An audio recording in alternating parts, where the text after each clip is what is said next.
We are just a couple days away from the Minnesota Vikings season opener against the New York Giants, so I thought it'd be fitting that we talk about, the keys to victory, the three things the Minnesota Vikings need to do to give themselves a better chance to win, not necessarily win the ball game, but I guess they are the keys to victory. It's just anything can happen on the football field, but the three things the Minnesota Vikings need to do in order to help themselves to have a chance at winning this ball game against the Giants, which I do believe we're going to win, which we'll talk about tomorrow when we talk about the final injury report and a little bit of a preview, give you guys my two thoughts or my 2 cents on the game and see what you guys are feeling. But as of right now, let's talk about the keys to victory. Shout out to Minnesota Vikings on Sports Illustrated. I found three things that actually was the three things I was looking for, or not really looking for, but basically what I thought were going to be the keys to victory, regardless, right? There's a couple things in our offense, get the run game going, keep Sam Darnold clean in the pocket, and then obviously we have to do something with the Giants. So let's get right into it, starting right off the bat with keep Sam Darnold as clean as possible, right? Protect him in that backfield.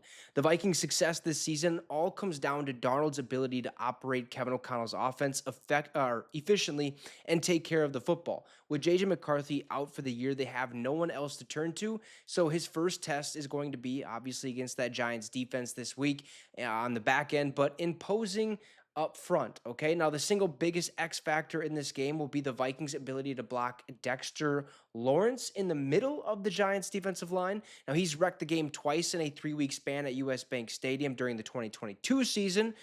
We like to forget that last game of that year, combining for 14 pressures. Now, this is a big task for Garrett Bradbury, and the Vikings need to find schematic ways to give their center some help.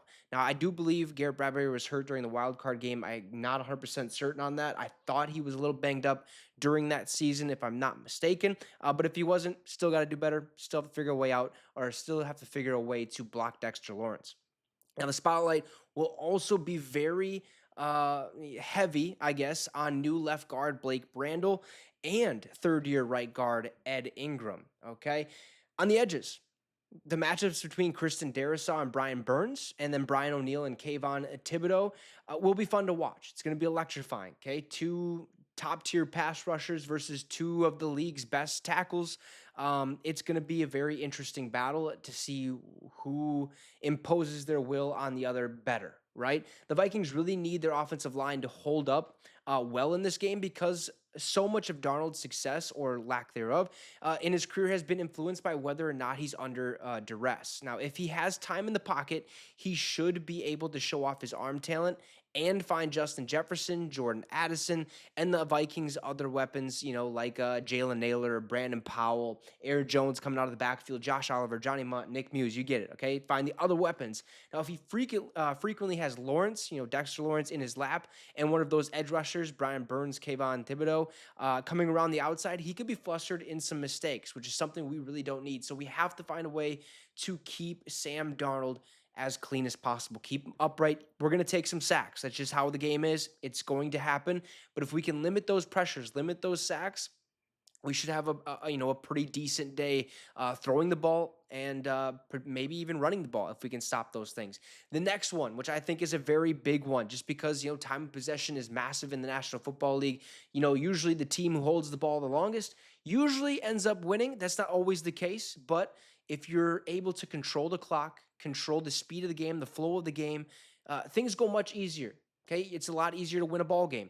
And that is, let's get the running game going. Last season, it was very atrocious. We couldn't do anything on the ground game, just very bad. Okay, that's the reason, or one of the reasons, or the main reason we picked up Aaron Jones this offseason to give us a little bit more firepower in that backfield. And he's backed up by Ty Chandler, who's been exceptionally or played exceptionally well the last couple of seasons, and he's going to be explosive as well. But Aaron Jones just brings a different dynamic to this running game where at least I feel a lot better going into this season with the run game than I did last year with Alexander Madison. Even though I had high hopes for him, it was still a big question as what is he going to do? He's never been able to, or he's never really started in this league from day one where we've seen Aaron Jones in the past. The only thing that worries us about Aaron Jones, obviously, is his injury history.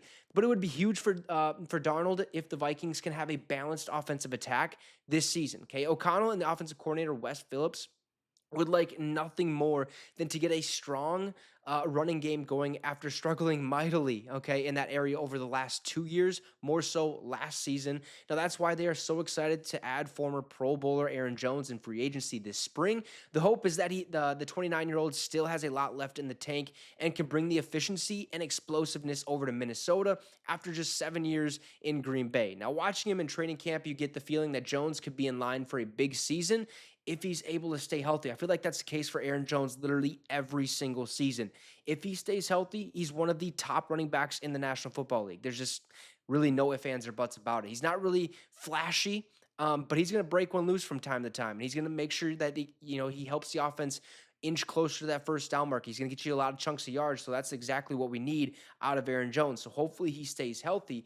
But last season, okay, the Giants ranked 13th in pass defensive or defense DVOA. If you don't know what that is, go look it up. Don't got time to really explain it. But 29th in run defense. They're susceptible on the ground. Expect to see a lot of Aaron Jones and Ty Chandler early in this one as the Vikings attempt to find a rhythm in the run game and open things up for Darnold in play action, which I think was a big part of our game last year.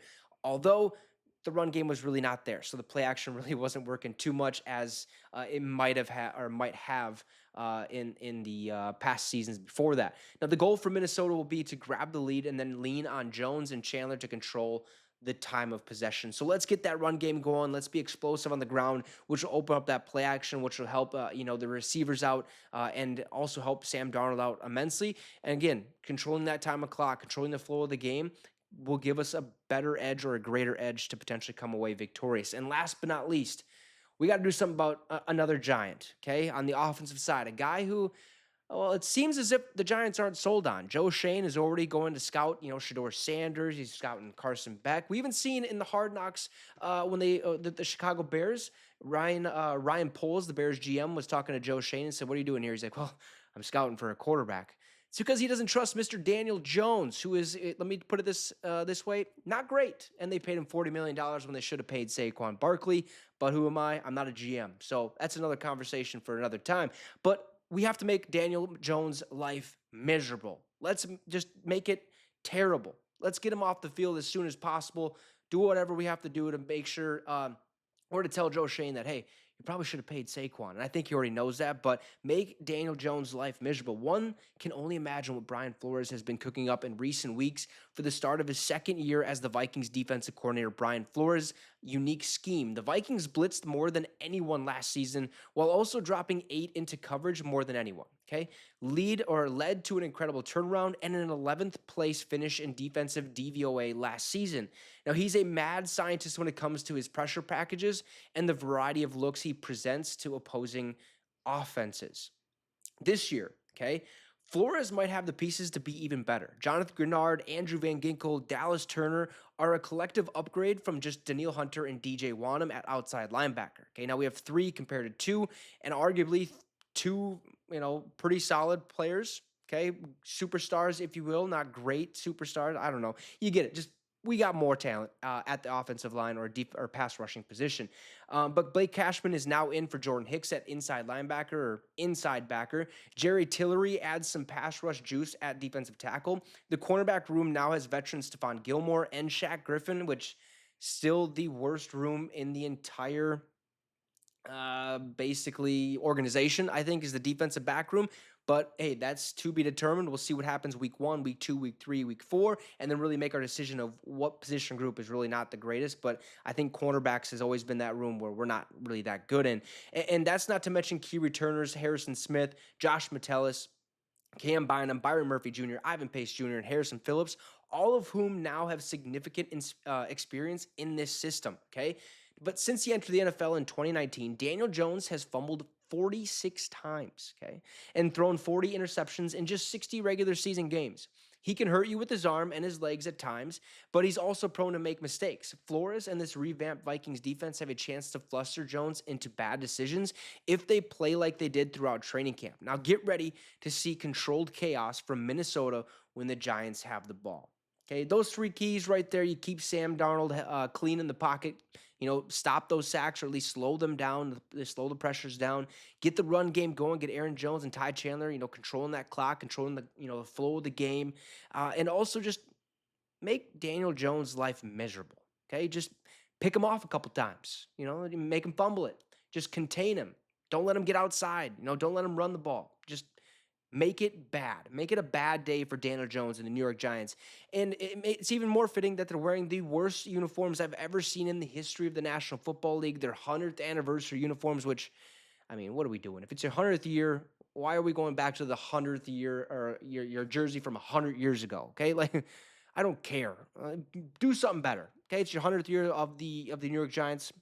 Create something better, but they're getting it over with week 1. We just have to do these 3 things, and we should have a very, very good chance at winning the ball game. I want to hear your guys' thoughts down in the comment section down below. Drop a like and subscribe to the channel. It'd be much, much appreciated. Have a great rest of the night, folks, and Skol Vikes.